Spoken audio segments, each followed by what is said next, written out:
मैं प्रोफेसर सविन सिंह अपने video geography lecture series lecture number 96 में आप सभी लोगों का स्वागत करता हूं। आज हम निचले गंगा मैदान के विषय में चर्चा करेंगे। लोअर गंगा प्लेन मुख्य रूप से संपूर्ण पश्चिम बंगाल राज्य में स्थित है। यद्यपि पश्चिम में इसकी सीमा 50 मीटर की कंटूर लाइन से होता है, जो बिहार के सुदूर पूर्वी हिस्से से प्रारंभ होकर के पूर्व में यानी पश्चिम में ये पूर्वी बिहार की सीमा से प्रारंभ होकर के पूर्व में बांग्लादेश की सीमा तक फैला हुआ है। उत्तर में दार्जिलिंग की पहाड़ियों से लेकर के दक्षिण में सुंदरबन डेल्टा तक इसका विस्तार है। तो लंबाई में निचला गंगा मैदान 580 किलोमीटर तथा पूर्व पश्चिम चौड़ाई में 200 किलोमीटर में व्याप्त है और इसका क्षेत्रफल जो है वो 80,908 square kilometre 80,908 square kilometre the total area of lower Ganga plain. निचली गंगा मैदान के अस्तित्व के पहले मेघालय पठार छोटा नागपुर पठार से जुड़ा हुआ था, लेकिन टर्शियरी काल में जब भारतीय इंडियन टेक्टोनिक प्लेट उत्तर पूर्व की तरफ सरक रहा था, उसी समय मेघालय पठार और छोटा नागपुर के पठार का बीच का जो हिस्सा है उसका अवतलन हो गया, सबसिडेंस हो गया, जिससे एक बृहद बेसिन का निर्माण हुआ जिसको हम कहते हैं बंगाल बेसिन। बाद में गंगा नदी और ब्रह्मपुत्र नदी और उसकी सहायक नदियों द्वारा लाए हुए अवसाद से इस बंगाल बेसिन का भराव हो गया। The Bengal basin received enormous process of sedimentation by the river Ganga and river Brahmaputra and their tributaries। और इस तरह से नदियों द्वारा लाए हुए अवसाद के लगातार जमा करने से इस निचले गंगा मैदान का निर्माण हुआ। इसका पूर्वी भाग जो है गंगा मैदान का, लोअर गंगा प्लेन का, वो तीस्ता नदी, जलधाकिया नदी, तोरसा नदी और संकोश नदी द्वारा प्रवाहित होता है। हम भूभौतिकी के दृष्टिकोण से यानी फिजियोग्राफिकली लोअर गंगा प्लेन को, निचले गंगा मैदान को हम 3 बृहद भागों में विभाजित करते हैं। नंबर 1 उत्तरी बंगाल मैदान प्रदेश, नॉर्थ बंगाल प्लेन रीजन। दूसरा डेल्टा प्रॉपर प्लेस, मुख्य डेल्टा प्रदेश। और तीसरा है राढ़ प्रदेश, राढ़ रीजन। तो उत्तरी जो बंगाल मैदान है, यह 2 भागों में इसको विभाजित करते हैं। द्वार क्षेत्र और दूसरा है बारी ट्रैक्ट, बारी क्षेत्र, जिसको हम कहते हैं बोरेंद्रो भूमि या बरिंदा भूमि कहते हैं बारी ट्रैक्ट को। ये देखिए, द्वार जो है ये आजकल प्रतियोगी परीक्षाओं में बहुत पूछा जा रहा है। तो पहले हम ये बताते हैं कि ये द्वार होता क्या है। यानी पश्चिम बंगाल में दार्जिलिंग के जो पदस्थली है, फुटहिल्स है, उसके दार्जिलिंग पर्वतीय क्षेत्र से आने वाली नदियां पदस्थली पर बड़े बड़े कंकड़, पत्थर, बोल्डर, कोबल्स, पेबल्स को जमा कर देती हैं और उसके आगे निचले भाग में एक बाढ़ मैदान हो जाता है, बाढ़ मैदान का निर्माण होता है।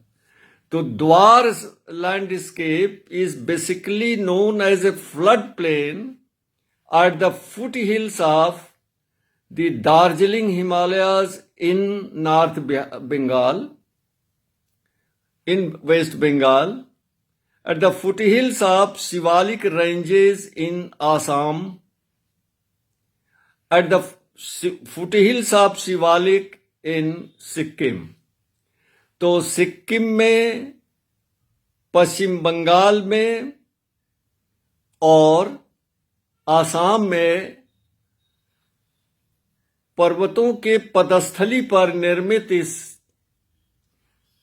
बाढ़ मैदान, फ्लड प्लेन को हम द्वार स्थलाकृति कहते हैं। जैसे पश्चिम बंगाल में अलीपुर द्वार है, एक रेलवे का बहुत बड़ा जंक्शन भी है। इसी तरह की स्थलाकृति नेपाल में शिवालिक श्रेणियों के दक्षिण में और उत्तर प्रदेश में शिवालिक श्रेणियों के पदस्थली पर, पंजाब नहीं बल्कि हिमाचल प्रदेश में इस तरह की स्थलाकृति बनती है, जिनका उनका अलग अलग नामकरण है। जैसे उत्तर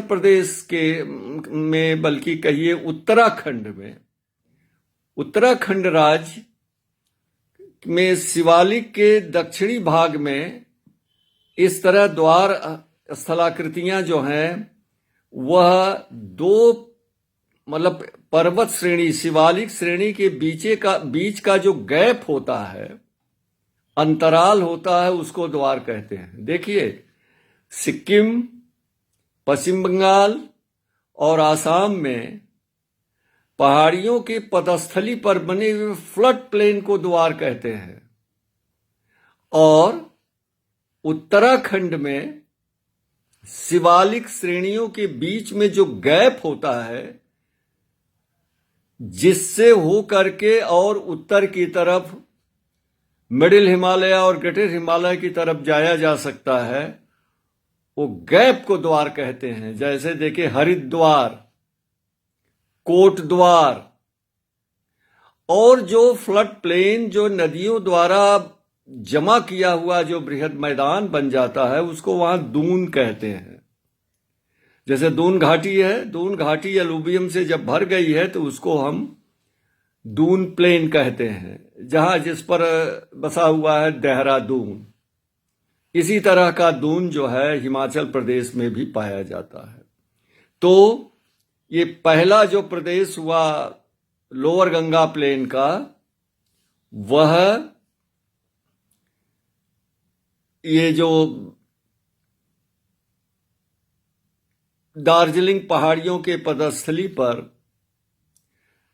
के साउथ में नॉर्थ बंगाल प्लेन है, जिसमें एक तो हो गया द्वार रीजन, द्वार प्रदेश, और उसके दक्षिण में है बारी ट्रैक्ट। बारी ट्रैक्ट क्या है? इसको हम कहते हैं बरिंदा भूमि और बंगाली भाषा में कहते हैं Borendro Bhumi. What is this? तो Borendro Bhumi is the undulating plain comprised of laterites and older alluvium। तो बोरेंद्रो भूमि जो है खास करके मालदा जिले उत्तरी दिनाजपुर और दक्षिणी दिनाजपुर में फैला हुआ है। ये क्या है? लैटराइट से बना हुआ और पुराने जलोढ़ का बना हुआ है, जिसको हम उत्तर प्रदेश में या राजस्थान में हम बांगर कहते हैं। तो बांगर भूमि को पश्चिम बंगाल में कहते हैं बारी क्षेत्र, बारी ट्रैक्ट या बोरेंद्रो भूमि या बरिंद भूमि कहते हैं। और दूसरा जो डिवीजन है फिजियोग्राफिक लोअर गंगा प्लेन का, वो डेल्टा प्रदेश है, डेल्टा प्रॉपर रीजन।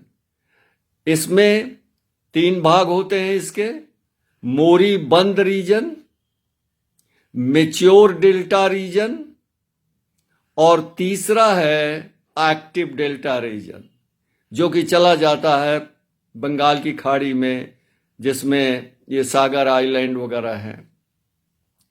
और तीसरा भाग जो होता है वो राढ़ प्रदेश। वो राढ़ प्रदेश क्या है? Rarh region is also undulating plain composed of laterites and older alluvium. ये राढ़ प्रदेश में 2 प्रमुख हैं पश्चिम बंगाल में लोअर गंगा प्लेन में। एक है बांकुरा प्लेन, बांकुरा राढ़ प्रदेश, और दूसरा है मिदिनापुर राढ़ प्रदेश। अब देखिए, मिदिनापुर में के 2 जिले हैं इसके अंदर, पश्चिम मिदनापुर और पूर्व मिदनापुर। पश्चिम मिदनापुर में लैटराइट्स का आवरण काफी विस्तृत क्षेत्र में है, और ये लैटराइट्स किस रंग की होती है? रेड कलर की होती है।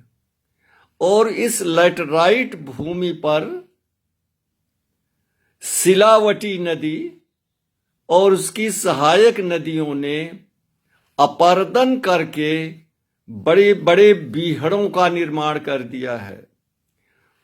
Large gullies and ravines have been formed on laterite soil in western Midinapur district of lower Ganga plain। और इसलिए ये बहुत विस्तृत क्षेत्र में इस तरह से रेवाइंस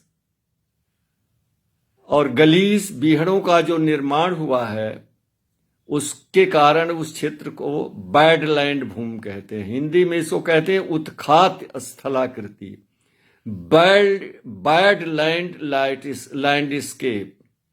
और वहां पर एक गोरबेटा छोटा सा टाउन है, जिसके चारों तरफ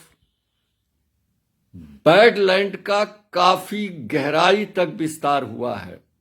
और 4 स्क्वायर किलोमीटर में 4 वर्ग किलोमीटर का क्षेत्र जो है वह ये जो है सिलावटी नदी द्वारा बैडलैंड में तब्दील हो गया है। और इसी नदी ने इसी लैटराइट्स में गहरे गार्ज का निर्माण किया, कैनियन को निर्माण किया है, जिसको कहते हैं गनगनी कैनियन। बंगाली भाषा में क्या कहेंगे? गोनगनी कैनियन। और ये वेस्ट बंगाल का, या इसको कहते हैं इंडियन ग्रैंड कैनियन। इसको इंडियन ग्रैंड कैनियन भी कहते हैं। ग्रैंड कैनियन कहाँ है? तो कोलोराडो में है, पठार में है, कोलोराडो नदी द्वारा बनाया हुआ, पश्चिमी संयुक्त राज्य अमेरिका में। तो ये जो लाल लेटराइट्स में ये जो बीहड़ों का निर्माण हुआ है, तो पूरी की पूरी भूमि दूर से देखने पर लाल दिखती है। इसीलिए इसे क्या कहते हैं? Land of fire. यह भी प्रश्न पूछा जा रहा है, मैंने भी पूछा है इसको कई बार आप लोगों से, और ये परीक्षा में भी आने वाला ये प्रश्न है। एक तो वहां द्वार लैंडस्केप और लैंड ऑफ फायर। बहुत से लोगों ने इसमें जवाब दिया, जो झरिया कोल माइंस में आग लगी है बहुत दिनों से, तो उसको बताया कि लैंड ऑफ फायर है। नहीं नहीं, टेक्निकल टर्म्स ये जियोलॉजिकल जो है वह गॉरबेटा बैडलैंड को लैंड ऑफ फायर कहते हैं। लैंड ऑफ फायर इसलिए कहते हैं कि वो लाल रंग की लैटराइट्स है। तो इस तरह से ये यहाँ पर इसका काफी क्षेत्र में विस्तार हो गया है। तो लोअर गंगा प्लेन पर बस आज इतना ही। अब इसके बाद हम अगले सीरीज में हम ये लेंगे कि वह कौन सा कारण है, इसको एक्सप्लेन करेंगे कि राजस्थान के पश्चिमी थार रेगिस्तान से उठी धूल भरी आंधियां बिना रोक टोक के हरियाणा और दिल्ली एनसीआर में प्रवेश करती हुई उत्तर प्रदेश में चली आती है। लू भी यहां गर्मियों में चली आती है। वो कौन सा कारण है, इसको हम एक्सप्लेन करेंगे अगले लेक्चर में। बस आज के लिए इतना ही। नमस्कार।